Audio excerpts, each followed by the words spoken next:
una escuela que tiene una temática muy interesante sobre democracia, participación ciudadana y gobierno abierto en el contexto de la nueva Constitución.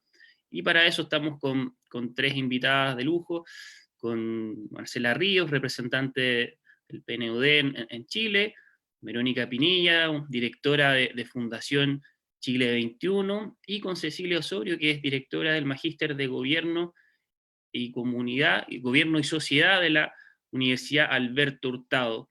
Bienvenida Cecilia, Marcela y Verónica. Se nos cayó Verónica, pero bueno, ya volverá. Bienvenidas. Bueno, pueden abrir el micrófono cuando quieran para saludar, Marcela, Cecilia. Hola Claudio. Hola. Hola Claudio. Hola Claudio, hola Marcela, hola Verónica, muchas gracias por la invitación. Muchas gracias a ustedes por estar. También agradecer a los participantes que están conectados ahora hasta ahora en el Zoom y también a las personas que están conectadas en el Facebook Live. Contarles que teníamos un invitado también, un invitado internacional de España, un diputado del PSOE, Odón Elorza, que lamentablemente por temas personales no pudo estar presente, pero él nos compartió un video que yo creo que podemos utilizar para introducir un poco la discusión y el debate que vamos a tener hoy día. Así que voy a proyectar el video y la pantalla para que podamos escuchar a Edón. Hola, buenas tardes. Saludo a todos y a todas y en especial a los demás ponentes de esta escuela constitucional que nos permite, vía las dos fundaciones, conectar España y Chile, Chile y España. La verdad es que he estado leyendo el día de ayer algunos documentos que me han llegado sobre la situación de la democracia y en concreto de la democracia participativa, de las vías de participación ahí en Chile. Y debo señalar así ya de entrada que bueno, vivimos situaciones, problemáticas, incertidumbres parecidas en España y en Chile. Hombre, ustedes con la ventaja, entre comillas, de que van a abordar una reforma constitucional que ya me gustaría que lo hiciéramos en España, si hubiera condiciones políticas, claro, porque eso les va a permitir adecuar por fin la Constitución de Chile a una realidad que es una realidad, en cuanto a la democracia se refiere, ya del siglo XXI, una democracia que debe ser de mucha más calidad, mucho más exigente, porque la ciudadanía así lo demanda, porque la sociedad ha cambiado mucho, porque ya la ciudadanía también está harta de determinados fenómenos como la corrupción o de determinadas formas de gobernar que no permiten realmente una implicación, una participación real en las tomas de decisiones por parte de la ciudadanía. Esta reforma les va a ustedes a permitir incorporar nuevos principios que han ido avanzando en los últimos 20, 30 años, principios que deben estar desde mi punto de vista encajados en la nueva Constitución, por ejemplo, pues, la transparencia o aspectos o ideas referidas al papel de las nuevas tecnologías en lo que se refiere a su impulso, favorecimiento desde las administraciones para una democracia más activa, más vigorosa. Bien. Bueno, esa era la parte introductoria que queríamos usar del video que nos mandó Don. Y la verdad, él toca temas bastante interesantes en esos minutos que tienen relación con el tema de la calidad de la democracia y de qué manera tributa la participación ciudadana para mejorar la calidad de la democracia. Y ahí la primera pregunta que me gustaría hacerle tiene relación efectivamente con eso. Marcela, tú desde tu experiencia en el PNUD, ¿qué mecanismos de participación ciudadana podemos recurrir ahora pensando en la ventana de oportunidad que se nos genera con la nueva Constitución que bien mencionaba Edón?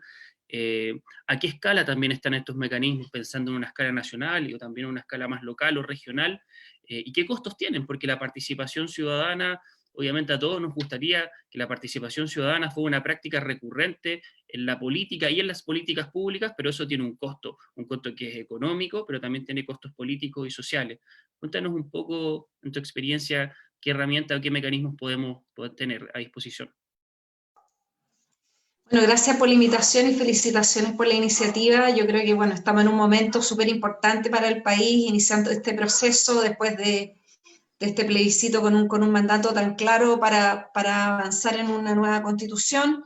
Nosotros desde el PNUD llevamos harto tiempo estudiando procesos comparados en el mundo, no solo en América Latina, y justamente creo que una de las discusiones que están abiertas hoy día es que se ha venido avanzando para definir un itinerario que define un órgano constituyente que es representativo, y en eso se ha innovado en el diseño de este proceso, en salir un poco del paradigma de la democracia representativa que teníamos, que era muy limitada, pensando exclusivamente en la representación sustantiva de intereses y posiciones político-ideológicas, y ahora tenemos un diseño que va a permitir paridad de género, la participación de independientes, de personas en situación de discapacidad, y también esperamos que escaños reservados para los pueblos indígenas, lo que abre, digamos, el concepto de representación, la lógica de representación, para reconocer que lo relevante no es solo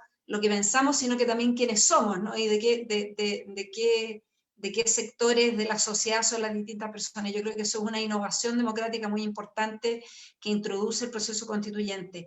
Pero queda todavía por definir cuánta participación va a tener este proceso representativo. En eso no hay una receta única, hay muchas experiencias del mundo diversas, y yo creo que acá, por lo menos lo que nosotros hemos visto, que hay un gran espacio para que los ciudadanos y las ciudadanas puedan participar a través de consultas, a través de audiencias, a través de una política de comunicación activa, a través de procesos deliberativos que pueden correr en paralelo con el proceso constituyente. La mayoría del conjunto de esas opciones las tiene que definir la convención de manera soberana una vez que empieza a funcionar, pero creo que hay un amplio espacio para discutir algunos de los arreglos que se han utilizado en otros países, que son muy diversos. Simplemente con esto termino esta primera ronda, en el sentido de que creo que lo importante es ver que uno puede tomar de los aprendizajes internacionales, pero que nunca va a ser posible como copiar, ¿no? O sea, decir, mira, vamos a copiar exactamente lo que se hizo en otro país y nos va a dar el mismo resultado. Creo que así como se ha ido innovando respecto al diseño del órgano constitucional, también se va a tener que buscar mecanismos de participación que sean consistentes con las normas en Chile, con las aspiraciones de la ciudadanía aquí.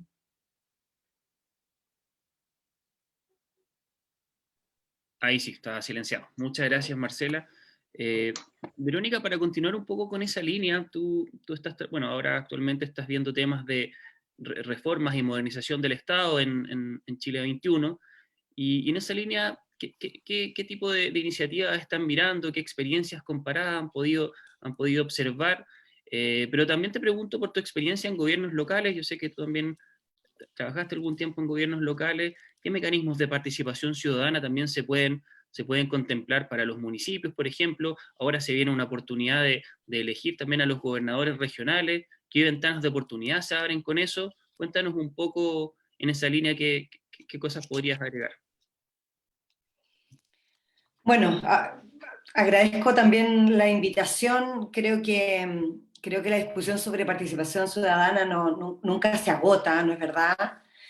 Sobre todo ahora que estamos ingresando a esta tremenda discusión sobre el proceso constitucional. El mecanismo en sí, el proceso constitucional es un proceso de participación en sí mismo, y probablemente lleno también de probablemente ciertas limitaciones, y para muchos, ¿no es cierto?, insatisfactorio, porque probablemente no va a lograr cubrir todos los niveles de participación, y en ese sentido es relevante recoger qué otros procesos pueden ser complementarios, o qué otros procesos pudieran insumar el proceso constituyente desde la perspectiva de cómo vamos incorporando también debates a nivel local o a nivel regional o a nivel nacional que pueden ser interesantes. Marcela mencionó una frase que a mí me parece que es súper importante, que habla de que no existe una receta única, ¿ah? Y que los procesos de participación en definitiva están muy vinculados primero con una cultura respecto al tipo de convivencia que tienen las comunidades culturales. Segundo, a la lógica de los niveles de credibilidad que esas comunidades culturales le dan al sistema político en su conjunto y por lo tanto cuánto descansa la ciudadanía en el sistema político. Y yo creo que al día de hoy esa es la pregunta que nos deberíamos hacer. Como nosotros de alguna manera sabemos que la percepción es que la gente descansa poco en el sistema político actual y por lo tanto descansa poco o cree poco, por decirlo de otra manera, en el sistema tradicional o en los mecanismos tradicionales, probablemente las personas van a buscar también sus propios mecanismos. Por eso hoy día, por ejemplo, este levantamiento, estas iniciativas sobre los independientes ha tenido tanto apoyo. ¿Ah? Las personas quieren ser constituyentes, quieren ser candidatos, pero quieren ser candidatos o candidatas independientes. ¿Ah? Porque todo lo que se parezca o esté cercano al sistema político o a los mecanismos tradicionales huele o pudiera parecer que está dotado de una cierta o de poca credibilidad. Entonces, yo creo que ahí hay un elemento que debemos ser capaces de poder leer con cautela, pero también con mucha claridad. Las personas van a acercarse y el mayor proceso probablemente de participación en este periodo va a ser aquel en la cual va a lograr levantar candidatos y candidatas al proceso constituyente, aquellos que van a ser independientes, ¿no es cierto?, de cualquier movimiento político o cercanía política, y por lo tanto creo que las comunidades o los movimientos sociales van a querer sentirse adheridos a alguna candidatura de algunas características específicas, con algunos valores o algunos principios específicos. Ahora, me parece que la cosa pudiera, o la situación pudiera ordenarse un poco en la medida que tuviéramos menos listas también. Eso yo creo que siempre ayuda porque también la ciudadanía se ordena un poco más. A nivel local, hemos tenido la ley 20.500, una ley que ha ordenado de alguna manera el proceso de participación. Ya llevamos 9 años con esta ley. Sin duda la ley también tiene insuficiencias importantes porque es una ley que en el papel se ve muy buena, una ley que incluso en América Latina la identifican como una ley súper relevante, porque incentiva la participación, pero que en la práctica es una ley que tiene poca incidencia. ¿Y por qué tiene poca incidencia? Porque depende mucho de la voluntad política para que la ley pueda efectivamente producir los efectos que queremos que produzcan. Llámese los anuarios, ¿no es cierto?, o las revisiones anuales, o los mismos plebiscitos, o las mismas revisiones que pueden hacer las instituciones públicas, los llamados, las convocatorias, y yo creo que ahí tenemos estamos al debe, ¿no es cierto?, porque hemos avanzado en todo lo que tiene que ver con la formalidad de la ley, pero todo lo que tiene que ver con la generación de nueva institucionalidad social, organización social, tejido social, efectivamente está muy supeditado al financiamiento y está muy supeditado también a la manera como se organizan esto en el territorio y cómo se mantiene en el tiempo. Entonces yo creo que la segunda orientación que debería tener la ley es primero cómo esta ley debería tender a una mayor incidencia en las decisiones públicas, locales, regionales, y segundo, que esta ley también pudiera de alguna manera tener la capacidad de que estas comunidades o estos grupos, llámese COSOC o tuvieran otro nombre, pudieran manejar también esos recursos para su propia administración. Pensemos que en todos los años, el único ministerio que hasta el momento ha tenido la experiencia de tener una glosa vinculada a la participación ha sido el Ministerio de Energía. Todos los otros ministerios ni siquiera tienen glosa vinculado a la participación, por lo tanto la participación en la práctica no existe. Depende de la voluntad de la institucionalidad o de las decisiones políticas para que estos actos de participación se puedan realizar. Entonces, ¿quién lo financia? ¿Cómo se financia? ¿Quién lo realiza? Es algo que todavía está muy en el aire. Entonces, creo que ahí hay un elemento que todavía puede crecer mucho, que tiene que ver con el mejoramiento de la ley 20.500, donde debemos tender a una mayor incidencia de la ley, pero también debemos tender a una mayor articulación del tejido social, y creo que el momento del proceso constituyente es el momento más oportuno para poder apuntar en esa dirección. Muchas gracias, Vero. Cecilia, sigo contigo. Antes quiero agradecer a la gente que se está conectando porque, bueno, terminó el partido y parece que se vinieron todos corriendo acá. Está llegando bastante gente ahora. Estamos con muchas personas en línea, así que muchas gracias a todos quienes asistieron. Y Vero mencionaba varias cosas interesantes. Primero, que este proceso constituyente es en sí un mecanismo de participación. La sociedad va a participar de alguna medida, obviamente con todas las restricciones que eso implica. Nos mencionó también el tema de la ley 20.500, que es una ley que tiene una muy buena iniciativa, pero que tiene ciertas limitaciones que ella muy bien describió. Y en esa línea quería preguntarte algo que también está relacionado con lo que mencionaba Verónica, ella habló de la credibilidad. Pero aparte de la credibilidad, creo que es súper importante poner énfasis en el tema de la confianza, sobre todo en la confianza en las instituciones y en la confianza también en la clase política, y de qué manera eso genera una tensión entre la sociedad y el Estado, que yo sé que es un tema que tú vienes investigando con mucha fuerza. ¿Cuál es el rol de la sociedad respecto a la participación ciudadana? ¿De qué manera la sociedad puede participar? ¿Qué rol tiene que jugar en eso? ¿Y qué tan limitado o supeditado puede estar eso al control que pueda tener el Estado en este juego? Más bien el Estado es quien tiene la rienda. Verónica lo dijo en principio, depende de la voluntad de las autoridades para generar instancias de participación. Los COSOC son un buen ejemplo de eso, son instancias en donde se convoca a la participación de personas, de fundaciones, de organizaciones, pero no son una instancia en donde se tomen efectivamente decisiones a nivel de política pública. Y en ese sentido la pregunta es esa, ¿cuál es la tensión que se genera entre Estado y sociedad, y de qué manera podemos generar una sociedad mucho más participativa? Gracias, Claudio. Súper buenas las intervenciones de Marcela y de Verónica, además. Creo que recogen súper bien la temática.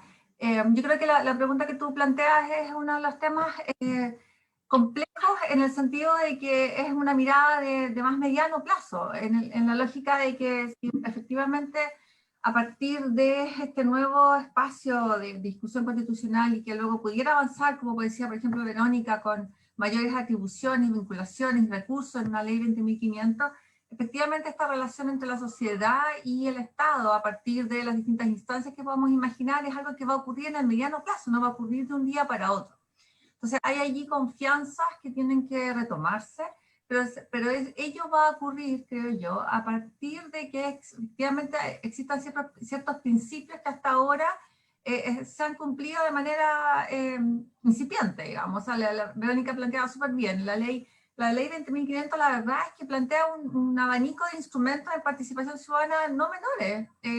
Tampoco hay que inventar la rueda en esto, están allí, pero no cuentan con recursos, con lo cual efectivamente depende solo de la voluntad de los actores involucrados.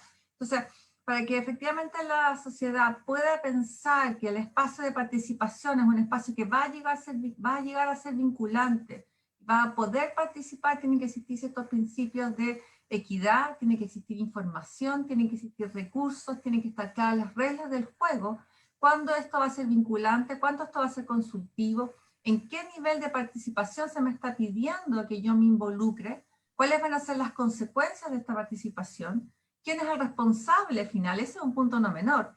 La participación ciudadana tiene un lado también un poquito tramposo, de cierta manera, en la medida de que incluso puede significar a veces que me retiro, digamos, pero si los ciudadanos se hicieron cargo, los ciudadanos ellos definieron determinado uso de ciertos recursos, y quién es el responsable final. Esa problemática se logra subsanar o abordar en la medida que las reglas del juego están claras. Entonces hay ciertos principios tan básicos como la transparencia, la información en todo el proceso. O sea, la información ni siquiera es un principio básico, o sea, un nivel básico de participación, es un mínimo que necesitamos. La claridad de qué es lo que se está solicitando, me están consultando, esta decisión va a ser vinculante, voy a poder cogestionar. Son ámbitos y principios que tienen que estar muy claros para que esta relación de confianza realmente se pueda generar, ¿ya? Y en ese sentido creo además, y concuerdo con lo que señalaban Marcela y Verónica, aquí el punto es que no necesariamente hay un modelo tan claro, es decir, podemos pensar en espacios mucho más vinculados, por ejemplo, a la cogestión a nivel local, y que quizás no son aplicables a nivel nacional, pero tenemos que poder tener un conjunto de instrumentos y instancias que tengamos claridad como ciudadanos que existen a nuestro nivel local, en nuestro nivel regional y en nuestro nivel nacional. No se trata que todo ocurra en todos los niveles, ¿ya? Y es allí donde hay una posibilidad de innovar, de aprender en base a lo que ya se ha hecho. Hay experiencias de municipios, tal como señalaba también Verónica, y de ministerios que han avanzado muchísimo en participación ciudadana. Entonces tenemos que también recoger esa evidencia para poder pensar en cómo aseguramos instrumentos y mecanismos de participación que fortalezcan la democracia, que contribuyan a la gestión, pero que tengan claros estos principios que yo señalaba antes, porque creo que son esenciales para recuperar las confianzas. Chile tiene una sociedad altamente organizada, tenemos un número súper importante de organizaciones de la sociedad civil, que además están identificadas por la misma ley, ¿no? Pero que no están vinculadas a nivel horizontal y que tampoco están vinculadas a nivel vertical con el Estado, y que necesitamos que logren entrar. Finalmente la participación ciudadana es cuando la sociedad logra penetrar finalmente en la gestión. Y eso es lo que tenemos que densificar y intencionar mucho más. Y creo que hay una oportunidad ahí en ese sentido, porque tenemos la ventaja de que somos efectivamente una sociedad altamente organizada. Entonces creo que eso es algunos de los ámbitos que permitirían que esta relación entre la sociedad y el Estado, como tú señalas, se fortalezca, se retomen las confianzas y efectivamente tengamos claridad de dónde podemos participar, dónde queremos participar, la participación además voluntaria, ¿no? Dónde podemos contribuir a esa línea. Muchas gracias, Cecilia. Interesante lo que mencionabas respecto a que no hay un modelo único, una receta única para identificar mecanismos de participación ciudadana. Eso es súper cierto, las experiencias locales son distintas, se adecúan a factores territoriales, a factores, como bien decía Verónica, de voluntades políticas, y también los ejemplos que tenemos en los distintos ministerios son una realidad. Te quería preguntar, Marcela, tratando de pasar a un tema que puede complementar esta discusión, pensando en reformas del Estado a mayor escala, reformas de modernización del Estado, la posibilidad de instalar un paradigma de gobierno abierto en el mediano o largo plazo, considerando lo que implica esto con medidas de rendición de cuentas mucho más transparentes, generación, por ejemplo, de accountability, mucho más horizontal y vertical, como también señalaba Cecilia. El tema de la co-creación y la coparticipación en la toma de decisiones estratégicas y en el diseño de políticas públicas. Pensando también este tipo de prácticas en la experiencia comparada, ¿de qué manera se pueden importar cosas exitosas para poder aplicarlas en el mediano o en el largo plazo en nuestro país? Sí, mira, yo creo que acá hay que pensar en distintas dimensiones. Por una parte, la democracia representativa en términos de diseño, yo creo que el proceso constituyente abre una ventana de oportunidad invaluable, en el sentido que por primera vez se va a poder discutir las reglas del juego y la estructura del Estado, y también como el modelo de democracia que queremos en un contexto democrático, ¿no? Y ahí una de las cosas que por lo menos nosotros hemos planteado es que la democracia representativa tal como está diseñada en Chile es muy restrictiva en términos de que está pensada solo en una dimensión de representación, pero que tiene muy poco desarrollada y es muy deficitaria en términos de las dimensiones de participación y deliberación. De hecho, cuando hay estas mediciones internacionales, estamos bien en lo primero, se hacen elecciones recurrentes, las elecciones son limpias, competitivas, digamos, nadie cuestiona los resultados, y ahí una vez que se elige representantes, después prácticamente no pasa nada más entre medio. Entonces, lo esencial yo creo que en términos macro es introducir medidas de democracia directa, vinculantes, en la medida que se puedan introducir para distintos temas y niveles, que por ejemplo los plebiscitos y consultas a nivel local estén incorporadas en la legislación, las organice el CERVEL, las financie el Estado, los resultados sean vinculantes, cosa de que no tengamos esta distorsión que hoy día tenemos, que son los municipios que tienen recursos pueden hacer consulta a los ciudadanos y todos los demás hacen estas cosas así como por internet o cualquier tipo de cosas. Yo creo que eso es bien importante, de introducir un par de mecanismos robustos de democracia directa. Creo que hay que cuáles, la iniciativa popular de ley puede ser otra de las medidas. Eso en sí mismo es un complemento muy importante. Y después hay que discutir los mecanismos de deliberación, y no todo obviamente va a estar en la Constitución. Hay una gran cantidad de mecanismos de participación que tienen que ver con los procesos de políticas públicas. Leí el informe, este gobierno convocó a través del Ministerio de Desarrollo Social a un consejo asesor para los temas de cohesión social, y ahí planteaba como dos medidas urgentes, ¿no? Dos medidas urgentes para promover cohesión social. Una es, digamos, directamente deshacer los programas sociales que tienen foco una lógica de focalización estricta, excesiva, digamos, que genera y que no contempla la dimensión comunitaria, donde plantea el informe que las políticas de focalización son ciertamente una manera directa en que el Estado ha contribuido en las últimas décadas a debilitar la cohesión social. Entonces, el movernos paulatinamente a políticas universales. Pero por otro lado, la otra medida que plantea el Consejo tiene que ver con la participación, ¿no? Cómo tú haces que las personas participen de manera eficaz, y yo creo que ahí el tema va mucho más allá, no se va a resolver con el proceso constituyente, porque tenemos un Estado que está muy poco acostumbrado a la participación, que las medidas de participación tienden a ser formales para cumplir,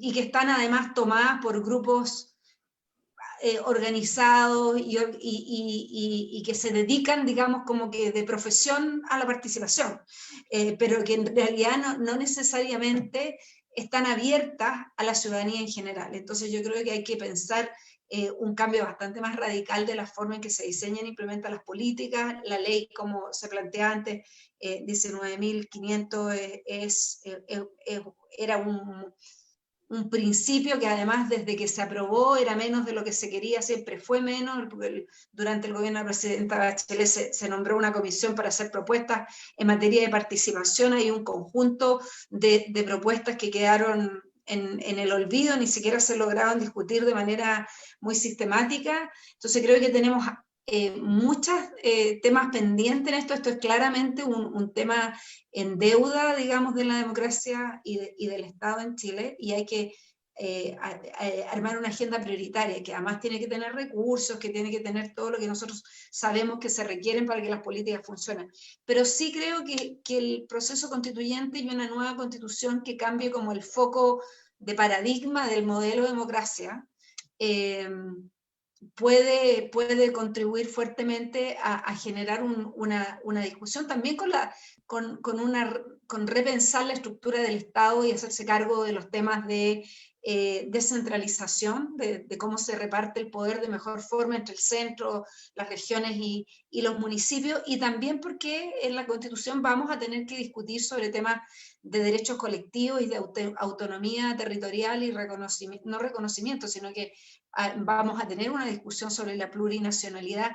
Todas esas discusiones que son parte de la discusión constitucional, yo creo que van a generar un antes y un después, y van a permitir tener estas otras discusiones y estas otras agendas respecto de participación en los procesos de políticas públicas de manera mucho más seria, más robusta de lo que podemos hacer ahora, que es como siempre como en los márgenes, como por formal, para cumplir, que es siempre algo que además nunca tiene presupuesto, nunca nadie le da relevancia, y por último hacen el check de que hicieron esto, pero que en realidad sin mucha convicción de que esto efectivamente significa escuchar a los ciudadanos y a las ciudadanas respecto del diseño y de la implementación, de la evaluación de las políticas. Perfecto, muchas gracias, Marcela. Y Vero, quiero seguir contigo y quiero reorientar un poco la pregunta, porque siento que Marcela tocó un punto que es súper clave respecto al al rol que ha jugado el Estado en esta última década y lo en deuda que se encuentra en temas de fomentar la participación, pero yo también mencionaba el tema de la cohesión social y la participación de las organizaciones. Y hace un rato tú mencionabas que depende mucho de la voluntad política, pero quienes estudiamos ciencias sociales sabemos que hay factores que son necesarios, pero no suficientes por sí mismos. Y la voluntad política efectivamente es un factor necesario, pero no suficiente por sí mismo. ¿Qué pasa con los temas presupuestarios para la hora de hablar de participación ciudadana? Sobre todo en un contexto donde vamos a entrar a un 2021 con un presupuesto en base cero. Yo sé que tú también le has estado haciendo mucho seguimiento a los temas presupuestarios. ¿De qué manera esto impacta la participación? ¿Qué factores negativos se podrían identificar con eso? Pero también qué ventanas de oportunidad podemos identificar pensando en las proyecciones que podemos hacer para años que se vengan adelante, 2022, 2023, por ejemplo. Sí, bueno, la verdad es que, bueno, primero solamente reaccionar que el informe de la Comisión de Cohesión Social del Ministerio de Desarrollo Social es bien interesante porque lo que mencionó Marcela, ahí de alguna manera hacen no solamente un diagnóstico, sino que identifican recomendaciones que son bien interesantes porque hacen también o generan la posibilidad de hacer una rearticulación del sistema de protección social chileno. Y yo creo que eso abre también una oportunidad de cambio, de que los problemas de falta de cohesión o de estratificación que sufre y que vive la sociedad chilena también se debe a la estructura de nuestro propio sistema de protección social que lo hemos creado en democracia. ¿Ah? Entonces, que lo hemos fortalecido en democracia. Entonces, donde ha tenido un nivel de participación bastante bajo. Y respecto al tema de la voluntad, perdón, y en ese informe aparece, creo que es un informe que pone de manifiesto la necesidad de reevaluar y revalorizar elementos y principios que yo creo que han estado fuera, digamos, de la órbita política por mucho tiempo. Segundo, sobre el tema de las voluntades políticas, yo creo que aquí nosotros nos estamos encontrando con dos paradigmas que son totalmente diferentes. Por un lado, una ciudadanía, una sociedad que cada día está exigiendo y demandando mayor participación en los ámbitos de decisiones políticas, y por otro lado, una autoridad en general, una autoridad tradicional o un sistema donde se toman decisiones, o donde la autoridad toma decisiones, y donde esa autoridad cree firmemente que la participación es ineficiente para el sistema político. ¿Ah? Yo creo que realmente hay una creencia en que incorporar más participación es ineficiente al sistema, porque te lleva tiempo, te lleva tener que involucrar mayores actores, eso te lleva a mayor diálogo, por lo tanto mayor negociación, por lo tanto tener que generar un proceso de debate que es mayor, ¿no es cierto?, traer mayores actores a la discusión, y eso es mucho más difícil que sean un par de personas que son las que siempre toman decisiones y que en definitiva sean estas las decisiones que de alguna manera dominen las políticas públicas o el ámbito de las políticas públicas. Entonces, estos dos paradigmas que siempre han estado en tensión, yo creo que hoy día ya esa tensión ya no soporta más, ¿ah? Y que tiene que ver con una cultura política también, porque yo creo que sigue sobreviviendo esta idea de que la participación sigue siendo ineficiente, pero por lo menos hoy día se considera que es necesaria igual, y que ya no puede obviarse, y que eso es bueno. Ahora, deberíamos pensar de que es buena, ¿ah? Porque no es ineficiente, es absolutamente eficiente la participación. ¿Por qué es eficiente? Porque aunque tu proceso de decisión sea un poco más largo, la decisión en el largo plazo es mucho más sostenible en el tiempo. ¿Ah? Y esa es la diferencia. Es sostenible porque esa decisión se toma en un colectivo que te permite sostenerla en el largo plazo. Y yo creo que ahí hay una falta de una discusión que no hemos dado. ¿Por qué la participación es importante? ¿Por qué queremos mayor participación? No solamente queremos mayor participación porque queremos escuchar a un conjunto de comunidades o actores que han estado ausentes, que por supuesto es importante. Es porque queremos que la decisión final sea una decisión sostenible en el tiempo. Y yo creo que eso lleva a un punto muy vinculante con el fortalecimiento democrático. El fortalecimiento democrático está totalmente vinculado a que el sistema democrático sea sostenible en el tiempo, independiente de la crisis.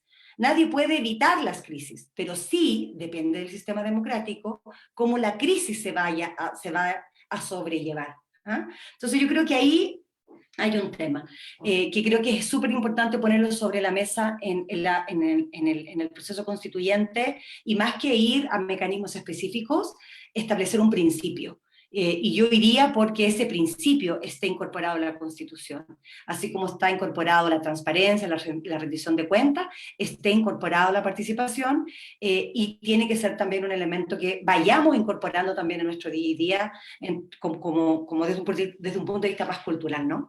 Y por último, la pregunta que hacía Claudia sobre el tema más financiero. Hablar del presupuesto base cero así estrictamente no es errado, porque en Chile se intentó hacer un presupuesto base cero ajustado.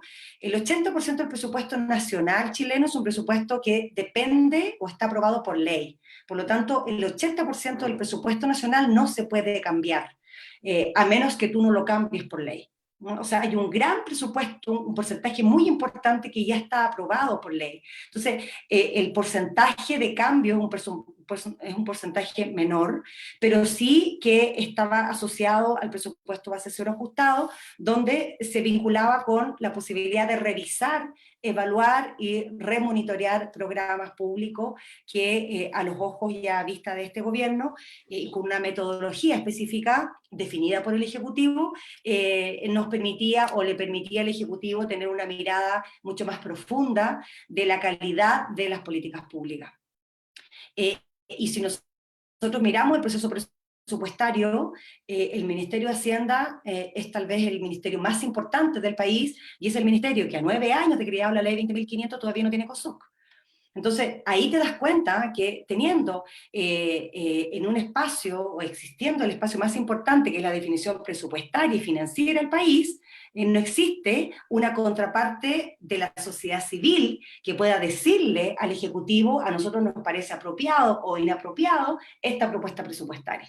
Son lo único que están disponibles para hacerlo a través del presupuesto y de su proceso es el legislativo, que tiene un periodo muy acotado también, y cuyas discusiones son bastante tradicionales, a partidas que son también tradicionales, y con un enfoque muy político. ¿Ah?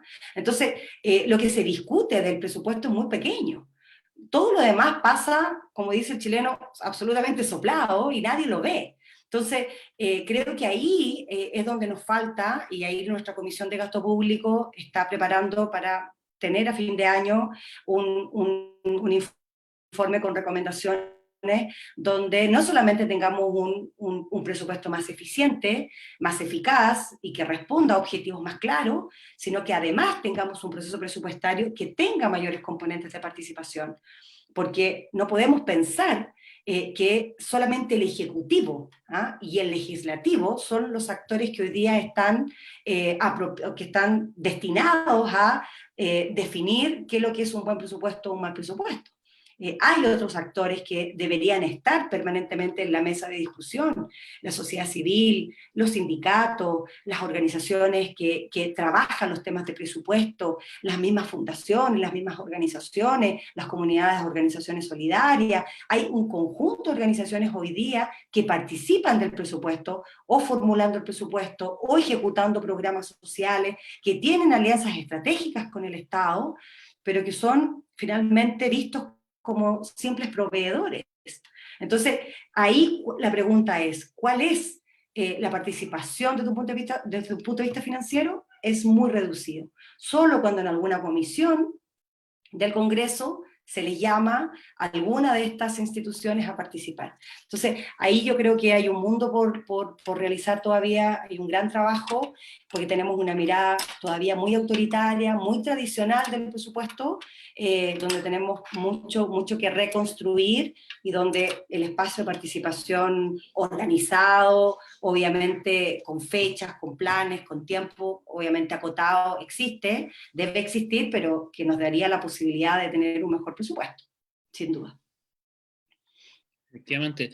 Gracias, Vero. Y Cecilia, quiero seguir contigo con algo que mencionaba Vero, que ella señalaba que hay varios políticos y técnicos que consideran que a lo mejor la participación es algo poco eficiente. Yo personalmente tiendo a pensar que esa es una aseveración que no necesariamente está dicha en función de la evidencia. Tengo muchas dudas respecto a eso. Creo que no hay nada comprobado, y un tema muy cultural chileno es hablar cosas sin fundamento de datos y evidencia. ¿Y por qué no hemos entrado en esta discusión que decía Vero, que nos ha costado entrar en esta discusión respecto a la participación ciudadana y de qué manera puede fortalecer a la democracia? Esto es porque a lo mejor este tema no ha podido posicionarse en la agenda. Si ese fuera el caso, ¿qué es lo que necesitamos para posicionarlo? ¿Un candidato presidencial o varios candidatos presidenciales que lo mencionen directamente en sus programas? A lo mejor parlamentarios que puedan posicionar este tema en la agenda pública. ¿Cuáles serían las rutas más efectivas que tú podrías visualizar en el corto plazo? Ahí es una pregunta un poco más tramposa, pero mientras voy pensando la respuesta, con el tema de la eficiencia es interesante lo que tú planteas, porque efectivamente hay poca evidencia para poder comparar, porque en el fondo además el punto es si es eficiente en cuanto a qué, en cuanto al tiempo, sí, quizás te demoras más tiempo. Puede ser, yo creo que también es interesante decirlo, o sea, en el fondo puede ser que algunas decisiones tomen un poco más de tiempo en tomarse, pero el resultado, como decía Verónica, finalmente los sustantivos sea mucho más relevante, de largo plazo y sobre todo consistente. Entonces, el punto es que cuando se hacen ese tipo de evaluaciones respecto a que la participación ciudadana es positiva o es negativa, lo interesante es definir desde qué punto de vista lo estamos analizando y evaluando. Entonces, si es un asunto de recursos, lo de la eficiencia, ok, puede ser que tengas que destinar un poco más de tiempo en información, en crear las instancias, en difusión, etcétera, pero el gasto final de los recursos también puede ser más eficiente. Entonces, siempre es un poco tramposo, pero también es un poco tramposo porque creo que no hay evidencia para comparar. Porque en ese sentido contamos con muy buenas prácticas en distintos ámbitos, algunos municipios, algunos ministerios, algunas instancias, pero todo es muy poco sistemático. Cuando uno revisa cuántos cabildos se han hecho, presupuesto participativo u otro tipo de instancias, dependen de los alcaldes, se saltan periodos, entonces es muy difícil comparar cuando tú te pones a recolectar datos. Y en ese sentido, como tú señalas, a veces más bien tenemos una impresión desde ciertos lugares comunes que desde una evidencia muy consistente. Hay muchos investigadores que han recolectado muchas buenas prácticas de información, no estoy diciendo que no se haya investigado al respecto, pero lo que estoy diciendo es que las prácticas no son sistemáticas en el tiempo. Piensa, por ejemplo, las mismas comisiones presidenciales, que ha salido aquí un ejemplo, que también ha sido una instancia de participación en el ámbito de la política pública, que ha sido absolutamente a voluntad de los presidentes. Comenzó con mucha fuerza en el gobierno de la presidenta Bachelet I, como parte además de su programa, y es uno de los gobiernos que ha generado más instancias de comisiones presidenciales. Pero la verdad es que, y luego han continuado el siguiente gobierno de Piñera, ¿no? Pero el punto es que de hecho esas comisiones, por ejemplo, no tienen una figura establecida. ¿Quiénes están allí? ¿Quiénes los nombran? ¿Quiénes los invitan? ¿Son cargos honoríficos o sea, voluntarios o pagados? ¿Quién sistematiza la información? ¿Tienen sitio web? ¿No tienen sitio web? ¿Las decisiones son vinculantes? ¿No son vinculantes? Eso no está establecido. Ha dependido solo de cada instancia. Entonces también cuesta comparar. Hay un par de trabajos de colegas que han tratado de sistematizar esto, pero también cuesta comparar porque las instancias han sido distintas cada vez y han dependido una vez más, como hemos dicho acá, un poco de la voluntad, en este caso del presidente o presidenta. Entonces creo que ahí, en el fondo depende mucho de en base a qué queremos evaluar y analizar. Y yo coincido en lo que han dicho aquí Marcela y Verónica, o sea, hay que conversar en serio, hay que conversar con claridad además de cuáles son los principios con los cuales realmente tú quieres participar y para qué queremos la participación. O sea, ese es un punto. Si es para reducir recursos, puede ser que en el largo plazo lo sea, pero quizá hay que invertir en un primer momento más recursos. Pero si la queremos para tener mayor sustancia, mayor robustez en la toma de decisiones, si la queremos para disminuir la desconfianza en las instituciones, para vincular a la ciudadanía en la toma de decisiones a nivel local, por ejemplo, para recoger efectivamente y contribuir a que el levantamiento de los intereses y de las distintas visiones sea más fluido, esos son otros principios que ya no tienen que ver con cuán eficiente o ineficientes son. ¿Y para qué cómo ponerlo en la agenda de una manera más fuerte?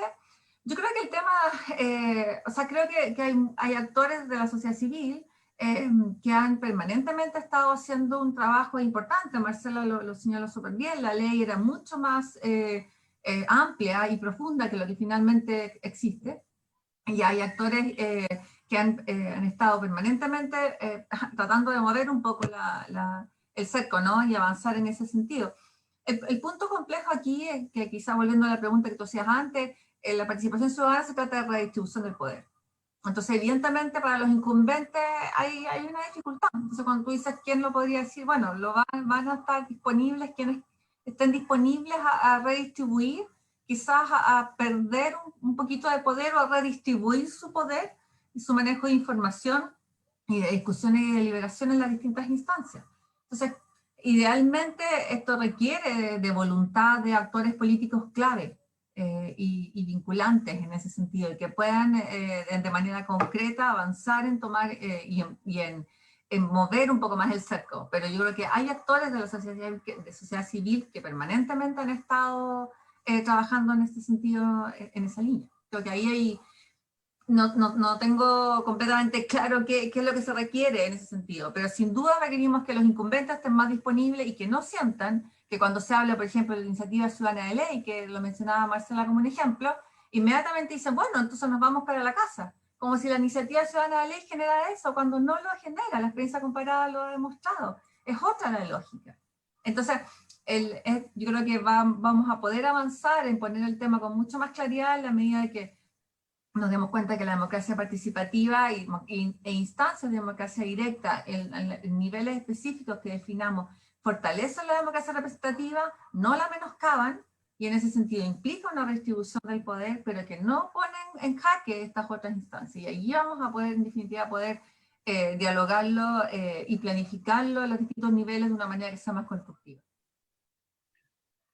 Muchísimas gracias, Cecilia. Les quiero proponer, como para ir cerrando el panel, que podamos abordar en estos minutos finales una pregunta que se conecta un poco con lo que tú decías, Cecilia, respecto a la distribución del poder, y que eso un poco es el espíritu de la participación ciudadana. Y Waldo García nos pregunta respecto al tema de la importancia de la descentralización. Yo eso agregaría el tema de la desconcentración territorial, pensando en los organismos del Estado y cómo se puede distribuir no solo el poder, sino que también tener un Estado que esté presente en los distintos territorios. Eso también podría ser un garante para la participación ciudadana, porque hoy en día, por ejemplo, hablábamos de los COSOC, yo me atrevería a decir que el 90% de los COSOC que convocan, al menos cuando se trabajaba de manera presencial y que convocaban actividades, eran el nivel central de los distintos ministerios. Yo participé en algunos, por ejemplo, en la Superintendencia de Educación, y todo se hacía a nivel centralizado. Jamás vi participación de gente de regiones, por ejemplo. ¿De qué manera la descentralización y la desconcentración nos puede ayudar también a avanzar en fortalecer, obviamente, lo que eso implica, pero también a generar mejores mecanismos e instancias de participación ciudadana? Quizás vamos al revés ahora, Cecilia, partamos contigo. Estás con el silencio. Eso. Perdón, el error que todos hemos cometido más de una vez estos últimos meses. Me pasa cada rato. Yo creo que es clave, digamos, esto que hemos estado hablando de instancias de participación no va a ser efectivo si no hay una mayor descentralización, sin duda alguna. Y por eso es que creo que hemos señalado que también es que tenemos que imaginar las distintas instancias. No podemos imaginar mecanismos que se vayan a reproducir a lo largo de todo nuestro territorio de la misma forma, en los mismos horarios, con las mismas instancias, con los mismos pasos. O sea, hay una necesidad, creo yo, de la descentralización es clave, y que implica distribuir el poder político junto con los recursos, y en la medida de que avancemos en descentralización vamos a poder también avanzar en mayor participación ciudadana. No me lo imagino de otra manera, pero que tenemos creo que no es posible de otra manera, y en ese mismo sentido, la claridad que existe hoy desde los actores que han estado abogando y estudiando y investigando y planteando alternativas para la descentralización es súper evidente. O sea, ya no hay mucho más que levantar, la información está ahí con todos los estudios, los trabajos, las posiciones que hay al respecto. O sea, hay que debatir ahora cuánto queremos avanzar, es otra instancia. Pero creo que sin duda, si no avanzamos en descentralización, lo que estamos señalando es de nuevo vacío, porque no vamos a poder, o sea, en la medida que, por ejemplo, los municipios no cuenten con recursos propios o hay una distribución de recursos para que no se genere esta disparidad que mencionaba Marcela, en términos que algunos municipios son los que pueden hacer plebiscito o consulta y otros no, porque los recursos no dan, simplemente vamos a seguir continuando con esta desigualdad territorial, esta desigualdad en el ámbito de las posibilidades de participación y que no va a avanzar en esa línea. Entonces, sin duda es un requisito necesario en esta discusión. Creo que va absolutamente integrado y creo que además, de nuevo, hay una posibilidad que no va a estar necesariamente en la discusión de la Constitución, pero hay una posibilidad de imaginar instancias de participación distintas según los territorios también. No quisiera pensar que imaginamos una forma de participar a nivel comunal y regional que sea aplicable en todo el territorio. Creo que eso ya no podemos ser tan estrechos en nuestras posibilidades. Perfecto, muchas gracias, Cecilia. Marcela, para seguir contigo en esa misma línea, pensar en las experiencias de los países vecinos, bueno, por países vecinos no solamente los que limitan con nosotros, sino los que están acá en la región, y en casos de experiencia, no solamente miremos experiencias exitosas, sino que a lo mejor experiencias en las que efectivamente a las que no tenemos que transitar. ¿Qué nos podrías agregar tú en esa línea? En términos de descentralización, dices tú. Exacto, y haciendo la conexión con el tema de la participación. Bueno, yo creo que acá hay hartas propuestas, pero que están muy relegadas a un ámbito técnico. Yo creo que esa es otra tensión que vamos a tener en la discusión constituyente, que las discusiones a nivel mundial, esta es una tensión, digamos, de que el conocimiento técnico es cada vez más cuestionado por los ciudadanos y ciudadanas. Entonces creo que tenemos que quizás va a ser súper importante y sigue siendo súper importante la discusión, la deliberación en este proceso. Creo que por las propuestas que están dando vuelta y por la historia de Chile es difícil pensar que vamos a transitar a un sistema federal y no unitario. Yo me imagino más bien que vamos a tener que encontrar mecanismos de desconcentración que sean como coherentes con la estructura unitaria del Estado, y ahí hace mucho rato que hay diversas, digamos, propuestas que tienen que ver con desconcentrar el manejo de los recursos y las competencias y es algo que no quedó bien, como todos sabemos, que no quedó muy bien logrado en la ley que definió la creación, digamos, de los gobernadores regionales, ¿no? Entonces ahí necesitamos, yo creo que avanzar para resolver esos temas pendientes, y creo que tenemos que, como parte de esa discusión de desconcentración, tener una discusión sobre autonomías territoriales, más allá del tema de descentralización que tiene que ver con la discusión con los pueblos indígenas, tanto desde Rapa Nui como el pueblo Rapa Nui está pidiendo hace mucho tiempo, y hay ahí un avance mayor en administrar gran parte del territorio de la isla por parte de las comunidades, pero hay una demanda, digamos, de administración autónoma de la isla, que es equivalente a la posibilidad de tener autonomía territorial, parte, digamos, como similar a los casos de las autonomías en Canadá, de los pueblos indígenas canadienses, o de las más similar a las autonomías en España. Yo creo que hay que pensar algún modelo de ese estilo para el pueblo mapuche en las zonas territoriales entre el Biobío y la Araucanía. Creo que esa es una discusión que puede ser importante para poner junto con la discusión de descentralización, y es algo que no es, que claro, de repente a algunos les suena algo terriblemente radical, pero en Canadá eso se ha implementado hace mucho tiempo, es algo que está muy consolidado, que eso no significa que hay territorios escindidos respecto de la soberanía del Estado Nacional, pero sí que tienen un nivel de autonomía respecto del gobierno, de la justicia, de las leyes, de los impuestos, que es un alto nivel de autonomía respecto del resto del territorio. Yo creo que hacer un tránsito a esos modelos como es en Rapa Nui y en parte de los territorios del pueblo mapuche puede ser algo muy importante de discutir en el proceso constituyente. Muchísimas gracias, Marcela. Vero, termino contigo y entrando un poco en el tema de gobiernos regionales, y que lo que Marcela nos decía, que esa política pública había quedado con bastantes limitaciones. Yo siento que respecto de la ciudadanía hay muchas más expectativas de lo que realmente van a hacer los gobernadores regionales. Contarles que también hay un traspaso de atribuciones y funciones de manera incremental conforme avanza el tiempo. Pero pensando en esa línea, ¿cuáles son esas atribuciones fundamentales? Vero, pensando a nivel regional y local, que tiene que tener un gobernador regional para fomentar la participación dentro de su territorio, considerar también estos factores que nos mencionaba Marcela, los distintos pueblos originarios que tenemos a lo largo y ancho del país, la heterogeneidad que tiene nuestra población, las diversidades, o también las ventajas comparativas que pueda tener un territorio, o las debilidades que pueda tener también un mismo territorio. ¿Qué es lo que hay que mirar? ¿Qué es lo que necesitamos para no solamente fortalecer los territorios, sino que generar territorios mucho más participativos? Y que yo creo que aquí se conjugan varias cosas. Yo creo que se conjugan primero la necesidad de reducir un fenómeno que nosotros en Chile lo tenemos muy marcado, que es el fenómeno de la desigualdad territorial. Chile tiene una desigualdad territorial muy fuerte porque tenemos una diferencia territorial muy grande dado nuestra demografía, ¿no es verdad? Y nuestros recursos naturales distribuidos no equitativamente en el territorio. Y eso genera desigualdad territorial, sumado a que en algunos territorios hay mayor desarrollo productivo, tecnológico que en otros territorios. Y eso, evidentemente, también hay que identificarlo. Nuestro territorio no es similar desde Arica a Punta Arenas, es muy diverso.